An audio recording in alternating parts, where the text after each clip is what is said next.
Hi, this is Mike, and we're looking at the Bitcoin chart. So I'm just making this video now because I just got home, and what I want to talk about is these subdivisions that I was seeing during the process of this move unfolding. Now, I know I've had several counts of this, and the first one did include this wave having ended up here. And we did hold short since that top there, which I now believe was end of wave 4. And the move down was subdividing into too many 1-2s. So looking back to what my analysis was, the explanation is basically that that was an ending pattern, right? A type 2 week 5 wave move. So the confusion definitely happened around this midpoint with this move here, simply because of the way that this move seems to subdivide into a 5 wave move, but yet is so disconnected from that move that happened when it broke the lows or the channel, the lower channel. So once I went back and I looked at a few waves, I realized that this is a low, right? And it's probably completed simply because of having counted complete corrections within these spots at some point in time, but then also having looked at this particular wave here, which I'll get to in a minute when I zoom in, and then having made the conclusion of this being wave 4 in this ending pattern. And this pattern would not be the start of a move down because it's weak and it shouldn't be there. So when something shouldn't be there, you start to question things, and then you come to your conclusions, right? So that length of that move, if you take the measurement and you compare it to wave 1, sure, it's not the same size, but when waves 1 and 3 are similar in length, wave 5 is typically shorter. I wouldn't say it's short and sharp in this case, but that's my reasoning for calling this a low, right? And if you look at the waves in this perspective, right, then you basically all you got to do is zoom in and take a look at the subdivisions of the move that happened when it moved down here. Okay, what you can see is a 5 wave move, right? In between, you can see a 5 wave move and another 5 wave move. So to me, that's 5 and done. Another thing I noticed is also the type of correction seen at the lows, which is sideways for now, but to me also is giving me like reason to believe that this is complete correction due to a first move up, a potential zigzag first, A, B, C, D. Sorry, I don't think that's what I was looking at before. Hang on. So five waves up, high there.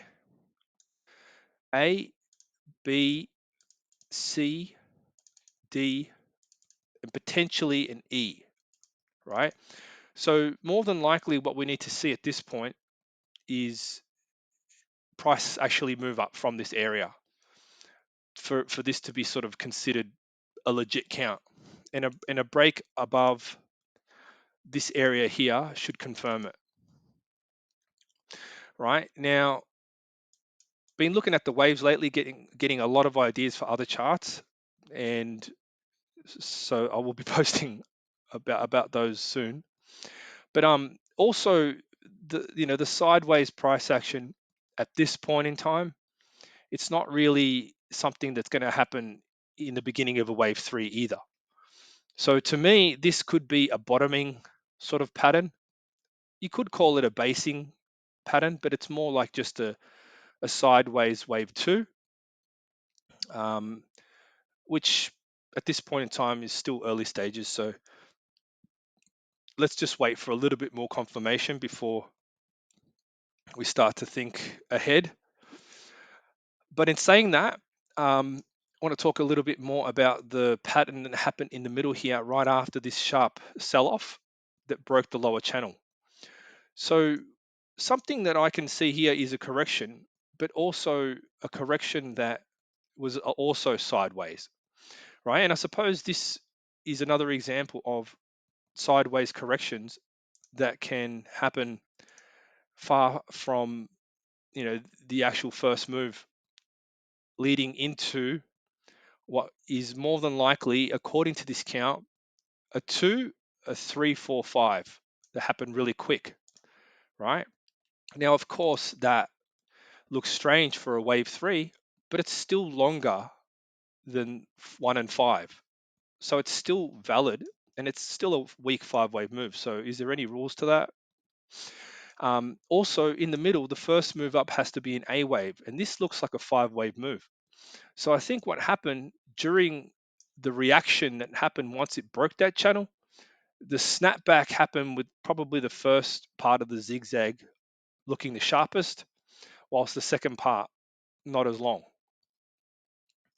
And then after that, I believe, so that being an A, we got a B, that move being a weak wave C overnight rather than an E, and then a D down here, and an E here, right? A weak E.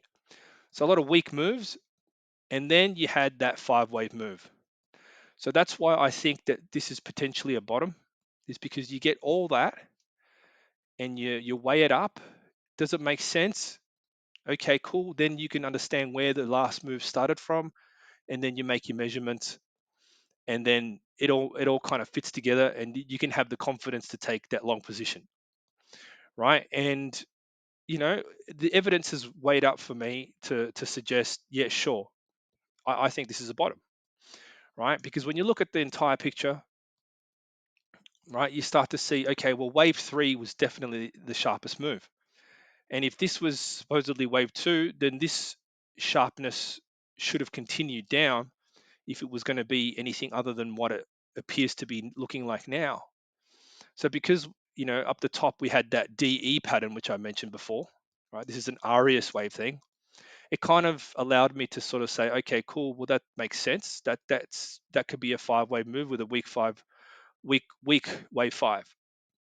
Okay, so obviously this still has to play out for us to make conclusions, but if you're looking at it from that perspective, it makes sense why I'm saying it's probably a bottom now. Even though I took some profits, that was fine. It's not really about that. It's more the point that you understand what's happening, you know what to anticipate. So from this point on, what comes next would be a wave A. So I move to the upside. We don't know what that looks like yet, but it also may explain, in hindsight, potentially there could be some symmetry in the market, right? I've mentioned this sort of thing before, but now I'm starting to see evidence for it. And also we have the oversold RSI. Okay, so if we go back, let's just pull out the little what is it again? The curve. That's it, the curve, right? If we pull out the curve, the curved line, we can basically start to draw out what we'd imagine that we're going to see next, which would be a head and shoulders pattern, right? And something that comes back up to a certain degree, right? Now, where would this potentially be? Well, it depends, right? Typically, previous wave four, but if you're going to take a fib, you take it from the start of wave one, not the alt the highs, right? Basically, you'd go back to probably like 50 to 60%, but then you also look for some confluence. What's going on with the confluence here? Well, you could see that the last high was around there in the left shoulder, right? So if we're going to use the left shoulder for any kind of thing at all, it's hovering right on the 90%. But as you can see, even if it does go up to 90%, you've got this understanding that this is the start of wave one. So if it does go up that high at all during this process, then there's a good potential that if you shorted it, your stop would go at this level, not the high, right? The next one down, which I think it can be a bit of an advantage if you know that it exists and why. So for now, obviously we're jumping the gun a little, but the symmetry thing does happen. It is something that happens. And as Gareth Soloway pointed out, it's the same sort of pattern as what happened at all-time highs, right? We had a similar sort of move there where we did actually go up similarly. Where is it? So obviously we had the left shoulder, the head, and then we did pull back for wave A, which wasn't as high. Okay, so we've got to keep that in mind as we watch this progress. It doesn't mean it's going to be the same, but if you think about it in terms of retracement, that one came back to only 0.382, right? So if we go back to small degree, once again, on, let's say, the 15-minute, right? Previous 0.382 is roughly previous wave 4. So you never quite know how this is going to turn out, but if history is anything to have a look at, well, if we see a zigzag wave A, we'll pay attention to it. Except the only difference is that this is not an expanded zigzag down, as in this is not the start of one.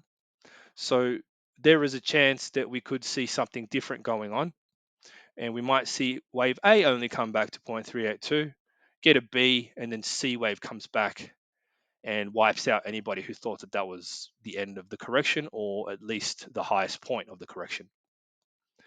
So these things I just thought I'd mention now as we sort of wait and see how this is going to pan out. Obviously, it's not a complete given, but you can see a lot of little hammers forming there at the 15-minute. And, that's indicative of potentially a bottoming process. We also might be also seeing some kind of flag pattern evolving that might potentially be coiling up for a move higher. So yeah, hopefully this has helped, and I'll be keeping you updated. Thanks for watching.